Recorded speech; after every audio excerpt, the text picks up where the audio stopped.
Hello everyone, welcome back to my first blog video. আশা করছি তোমরা সবাই অনেক ভালো আছো আর আমিও ভালো আছি আলহামদুলিল্লাহ। শুরুতেই বলে নেই, তোমার হাতে যদি আজ টাইম থাকে তো ভিডিওটা কন্টিনিউ করতে পারো, কারণটা একটু পরেই জানতে পারবা।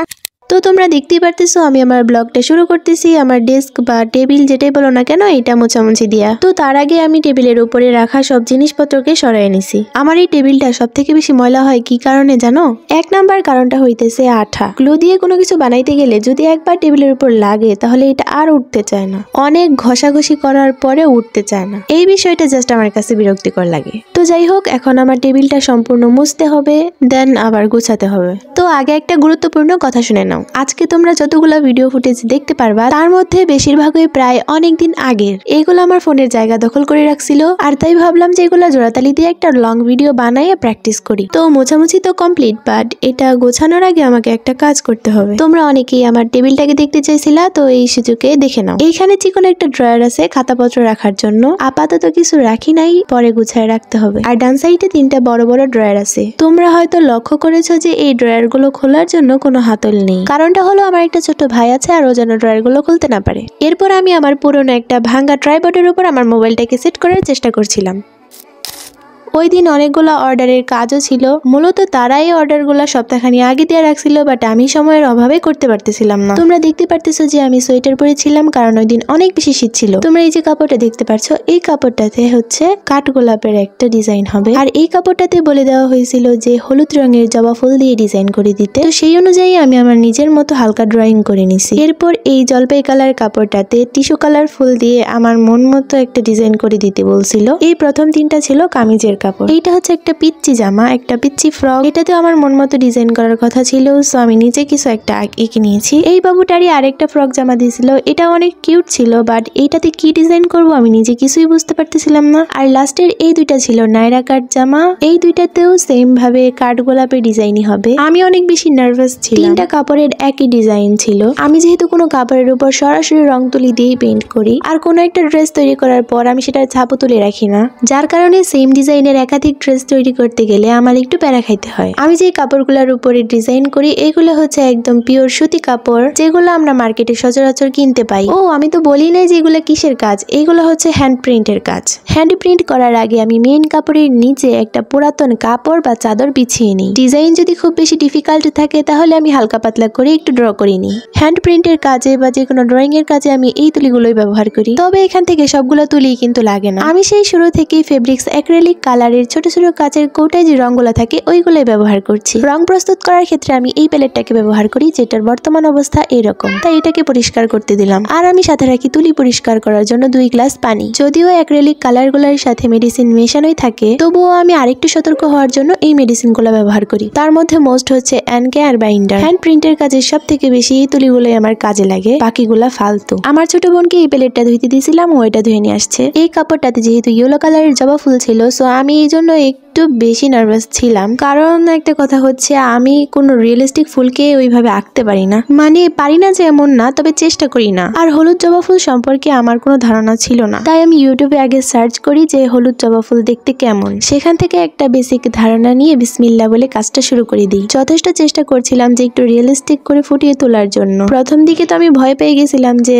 এটা হবে কি না, তারপরে মোটামুটি অনেকটা চেষ্টা করার পরে দেখলাম যে হ্যাঁ এখন একটু ভালো লাগছে। কারণ দেখো যে হলুদ ফুল বলতে যে শুধু হলুদ রং করে রেখে দিলাম তাহলে কিন্তু হলো না। একটা ফুলের মধ্যে কিন্তু অনেক ডিটেলসের কাজ থাকে, যেগুলোকে সঠিকভাবে মেনটেন করতে না পারলে কিন্তু আসল জিনিসটাকে ফুটিয়ে তোলা যায় না, আর তখন কিন্তু দেখতেও ভালো লাগে না। তো এরপরে একটা ফুল যখন দেখলাম যে মোটামুটি ভালোই হয়েছে, তো ওটাকে দেখে দেখে বাকি ফুলগুলোকেও তৈরি করে নিলাম। আমার কাছাকাছি যারা থাকে তাদের মধ্যে যারা অর্ডারের কাজগুলো দেয় তারা আমাকে কাপড়টা প্রথমে কিনে দেয় এবং বলে দেয় যে তোমার মন মতো একটা ডিজাইন করে দিও। আর যারা দূরে থাকে তারা বলে দেয় যে এই কালারের কাপড় কিনে আমাকে এরকম ডিজাইন করে দিও। তখন আমি ওইভাবেই করার চেষ্টা করি। প্রথমে আমি ফুলগুলোর কাজ শেষ করে নিয়েছি, এরপর ডালপালাগুলোকে এঁকে নিব। ডাল দেওয়ার জন্য আমি কফি কালার বা ব্রাউন কালারের রংটাকে ইউজ করছি। যে কোনো কাপড়ে হ্যান্ড প্রিন্ট করার আগে কাপড়টাকে ধুয়ে শুকিয়ে নিলে অনেক বেশি ভালো হয়, এতে করে রঙগুলা কাপড়ের সাথে খুব ভালোভাবে সেট হয়। জবা ফুলের পাতাগুলো আঁকার জন্য বাঁকা মাথার এই তুলিটা দিয়ে আমি প্রথমে চেষ্টা করে দেখলাম, এরপর দেখলাম যে খুব সহজেই এটা এঁকে ফেলা যাচ্ছে। যে কোনো কাজের ক্ষেত্রে সামান্য বুদ্ধি বুদ্ধি খাটিয়ে যদি কাজটাকে একটু সহজ করে নেওয়া যায় তাহলে কিন্তু সব দিক থেকেই ভালো। তো এইভাবেই আমি ছোট বড় সবগুলো পাতাকে গাঢ় সবুজ কালার দিয়ে কালার করে নিচ্ছিলাম। ওই দিন আমি একদম ফজরের পর থেকেই কাজগুলোকে শুরু করে দিই। যেহেতু আমি প্রফেশনাল নই আর আমার হাতটাও অত চালু না, তাই এই একটা ড্রেস তৈরি করতে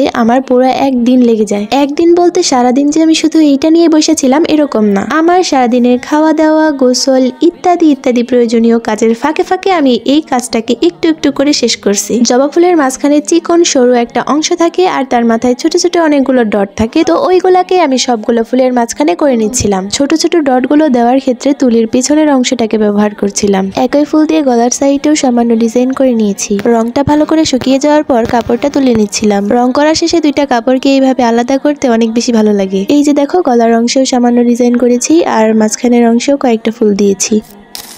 একটা কাজ শেষ হয়ে যাওয়ার পরের দিন আমি আরেকটা কাজ নিয়ে বসে গিয়েছিলাম, কিন্তু এই কাজটা করার সময় প্রায় একটা অ্যাক্সিডেন্ট ঘটে যাচ্ছিল। অ্যাক্সিডেন্টটা হলো, আমি যখন কাপড়টাকে বিছিয়েছিলাম তখন দুই ভাঁজেই বিছিয়ে ফেলেছিলাম আর একটা ফুলও পেইন্ট করে ফেলছিলাম। তবে ভাগ্য ভালো যে নিচের সাইডে এক ফুটাও লাগে নাই। তো সাদা কালার আর গোলাপি কালার মিশিয়ে আমি এখানে টিস্যু কালার রং বানিয়ে নিয়েছি। এরপর অল্প অল্প রং নিয়ে একটা একটা করে ফুল আঁকাচ্ছিলাম। তার আগে আমি কাপড়ের উপরে চক দিয়ে এভাবে পয়েন্ট করে নিয়েছিলাম যে কোথায় কোথায় ফুলগুলো হবে। আমি যতগুলা কাপড়ে ডিজাইন করি তার সবগুলো প্রায় শুধু নিচের দিকেই কাজ হয়। এই কাপড়ের ডিজাইনের ক্ষেত্রে শুধু বলে দেওয়া হয়েছিল যে টিস্যু কালারের ফুল হবে, ডিজাইন কি হবে সেটা বলে দেওয়া হয় নাই। তো আমি আমার মন মতো একটা ডিজাইন করে দিচ্ছিলাম। ফুলটাকে আরেকটু ফুটিয়ে তোলার জন্য আমি রংটাকে দুই ভাগে ভাগ করে নিয়েছিলাম। সাধারণত আমি কারো অর্ডার ছুটির টাইম ছাড়া নিই না। যখন দেখি হাতে অনেক সময় আছে তখনই অর্ডারগুলো নেই। তাছাড়া অর্ডারগুলোকে আমি ক্যান্সেল করে দিই, কারণ সবসময় আমার কাছে অর্ডার আসতেই থাকে। মেইন কথা হচ্ছে আমি জুলুম করে কোনো কাজ করতে পারি না। তো এইভাবে দুইটা কালারের কম্বিনেশনে আমি সবগুলো ফুল করে নিলাম আর ফ্লাওয়ারের সাইডগুলো দিয়ে ছোট ছোট অনেকগুলো ডট দিয়েছিলাম। এটা দিয়েছি সম্পূর্ণ সৌন্দর্য ফুটিয়ে তোলার জন্য। তো তোমরা দেখতেই পারতেছো যে এই জলপাই কালারের মধ্যে টিস্যু কালারটা কত সুন্দর ফুটে উঠেছে। এরপর আবার সেই ডালপালা দেওয়ার কাজ। তো একইভাবে কফি কালার দিয়ে সম্পূর্ণ ডিজাইনে ডালপালাগুলোকে দিয়ে নিচ্ছিলাম। এই ধরনের হ্যান্ড প্রিন্টের কাজ আমি অনেক করি, কিন্তু ভিডিও করতে আমার একদমই ভালো লাগে না। ভিডিও করতে গেলে অনেক কিছু মেনটেন করা লাগে, লাইটিং, সেটআপ ইত্যাদি ইত্যাদি। আর ভিডিও করতে গেলে দেখা যায় কাজের ফাঁকে ফাঁকে আবার মোবাইলের দিকেও লক্ষ্য করতে হয়। এইভাবে আবার কাজের থেকে মনোযোগ সরে যায়। এরপর ফুলের সাথে মিলিয়ে পাতাগুলোকে আমি ছোট সাইজ করে দিচ্ছি। ক্যামেরাতে কতটা বোঝা যাচ্ছে জানি না, তবে এই ছোট ছোট পাতাগুলো দেওয়ার পরে মনে হচ্ছিল যেন ফুলগুলো একদম জীবন্ত ফুটে উঠেছে। আমার সব থেকে বেশি কখন ভালো লাগে জানো? যখন আমার পরিশ্রম দিয়ে করা কাজগুলোকে সবাই অনেক পছন্দ করে, কিন্তু যখন নিজের জন্য করতে যাই তখন নিজের কাজ নিজের কাছেই ভালো লাগে না। তো এই হচ্ছে এটার ফাইনাল লুক। এই ভিডিওটা আমি আমাদের বারান্দায় শুট করছি, যার কারণে রোদ্রের আলো পড়ায় হয়তো ভালো করে বোঝা যাচ্ছে না। এই জামাটা যার ছিল সে অনেক বেশি শুকনা ছিল, যার কারণে আমি সাইড দিয়ে মার্ক করে নিয়েছিলাম যাতে আসল ডিজাইনগুলো কেটে পড়ে না যায়। আর এই হচ্ছে সেই পিচ্চি রাউন্ড ফ্রক জামাটা। এটা অনেক বেশি ঘের ছিল, তাই আমি এখানে এই ডিজাইনটা করে দিয়েছি। এই টিস্যু কালারের ফ্রকটাতে সূর্যমুখী ফুলের ডিজাইন করে দিয়েছি। বুকের অংশে আর নিচের অংশে কাজটা ছিল। ছোট ছোট জামাগুলো দেখতে কিন্তু অনেক কিউট লাগে। আর এই হচ্ছে সেই নাইরা কাটিং দুইটা জামা। মূলত এই জামা দুটো দুজন বোনের ছিল, আর এইটা ছিল কামিজের মধ্যে ডিজাইন। এই 5টা জামা একটা ফ্যামিলিরই ছিল। কাপড়গুলো দিয়ে দেওয়ার সময় ভিডিওটা তাড়াহুড়ো করে নিয়েছিলাম। কাজগুলো কমপ্লিট হওয়ার পরের দিনই আমরা চলে গেছিলাম আমার আম্মুর নানুবাড়িতে একটা অনুষ্ঠানে। আমার আম্মুর নানুবাড়ি আর আমার নানুবাড়ি একই এলাকাতেই, তবে আমার নানা নানি কেউই বেঁচে নেই, কিন্তু আমার আম্মুর নানি এখনো আছে। দুর্ভাগ্যবশত মামির বাসায় গিয়ে দেখি যে মামি বাসায় নাই, বাড়ি একদম ফাঁকা। আগে মামা তো বোন ছিল, ওরও বিয়ে হয়ে গেছে, ও শ্বশুর বাড়ি থাকে এখন। আগে রাস্তাঘাট পুকুর এই জায়গাগুলো দিয়ে আমরা কত ঘোরাঘুরি করছি, কত মজা করছি। আর এখন মাস চলে যায়, বছর চলে যায়, তবুও নানু বাড়ি আসার সুযোগই হয় না। নানা নানি নাই, তো নানুর বাড়ি এখন মামার বাড়ি হয়ে গেছে। মামি আমাদেরকে অনেক আদর করে, তারা সবসময় আমাদেরকে আসতে বলে, কিন্তু আমাদেরই সুযোগ হয় না। সময়ের সাথে সাথে মানুষের জীবনগুলো কেমন চোখের নিমিষে পরিবর্তন হয়ে যায়। তাই এবার এসে একটু ভিডিও করে নিয়ে গেছিলাম, কারণ আবার কবে আসতে পারবো তার তো কোনো ঠিক নেই। দাওয়াত খাওয়া শেষে বিকেলের দিকে যখন আমরা চলে যাচ্ছিলাম তখন এই ভিডিওগুলো করেছি। এইদিকে ভয়েস ওভার দেওয়ার সময় পাশের বাড়ির মুরগিগুলা এত পকপক করতেছিল, মেজাজটা একদম গরম করে দিছে। ধান কাটা শেষ হলে আমাদের নানু বাড়িতে প্রতি বছর ওই সাইডটাতে ঘোরাদৌড় হয়। ছোটবেলা তো প্রায় প্রতি বছরই আসতাম, কিন্তু এখন আর আসা হয় না। ওই দিন সারাদিনে অনেকটা ঠান্ডা পড়ছিল, প্রায় সারাটা দিনই কুয়াশা ছিল। আমাদের নানু বাড়িতে প্রতি বছর 16ই ডিসেম্বরে এই মাঠটাতে আগে অনেক খেলাধুলা হতো, রাত্রিবেলা অনুষ্ঠান হতো, এখন কোনো খোঁজ নেই। তোমরা দেখতে পারতেছো যে কি পরিমাণ কুয়াশা ছিল ওই দিন।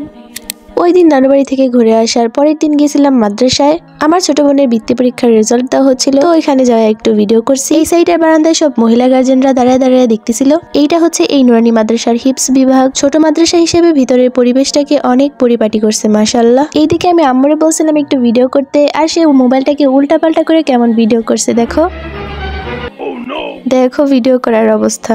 এরপর বিকালের দিকে আইসা আম্মু পিঠা বানাইছিল আর আমি ভিডিও করতেছিলাম। ওই সময় আমার ডাকতেছে পিঠা খাওয়ার জন্য। এত বড় বড় পিঠা তো আমার খেতে একদমই ভালো লাগে না। এরপর আম্মুরে বললাম যে দাও পিঠা দাও, আমি পুরোটাই খাবো। এরপর এদিকে আয়না তো আমি খাওয়া বাদ দিয়া ভিডিও করতেছিলাম। তোমরা হয়তো ভাবতেছো আমি ভাঙ্গা ভাঙ্গা হয়তো পুরাটা পিঠা খাইছি, কিন্তু না, এদিকে আমি ভাঙ্গা ভাঙ্গা আরেকটা বাটিতে জড়ো করতেছিলাম। আমাদের না আগে অনেকগুলো খরগোশ ছিল, কিন্তু এখন একটাও নাই, সবগুলো বিক্রি করে ফেলছি। আমার আবার পশু পাখি দেখলে অনেক ভালো লাগে। আমি শখ করে এক জোড়া খরগোশ কিনছিলাম। কি কারণে জানো? কারণ আমার আম্মু বিড়াল পালতে দিবে না। বিড়াল তো আমার অনেক পছন্দ, জানো আমরা বিড়ালকে না বিলাই বলি। কিন্তু শখ করে কেনার পর দেখি যেগুলো প্রতি মাসে 6-7টা করে বাচ্চা দিতেছে। আর বাসা বাড়িতে এতগুলো খরগোশ পালা তো সম্ভব না, তাই অনেকগুলো বিক্রি করে দিছি। খরগোশের বাচ্চা যখন হয় তখন দেখতে অনেক ভয় লাগে, কারণ গায়ে কোনো পশম থাকে না। কিন্তু 1 মাসের বাচ্চাগুলোকে দেখতে অনেক কিউট লাগে, মনে হয় তুলার একটা দলা। তো আজকের ভিডিওটা এই পর্যন্তই ছিল। আমি অনেক ক্লান্ত হয়ে গেছি এত কথা বলতে বলতে। জানি না তোমরা ভিডিওটা কতটা এনজয় করছো। আসলে তো এই ভিডিওটাতে এনজয় করার মতো কিছুই ছিল না। তারপরেও বলবো, যদি তুমি ভিডিওটা এতটুকু কন্টিনিউ করে থাকো তাহলে অবশ্যই একটা লাইক দিয়ে যেও। আর যদি তোমরা চাও যে আমি লং ভিডিও আপলোড দিই তাহলে অবশ্যই কমেন্ট বক্সে জানাবে। তো এই পর্যন্তই, ভালো থেকো, সুস্থ থেকো আর রমজানে বেশি বেশি ইবাদত করো। আল্লাহ হাফেজ।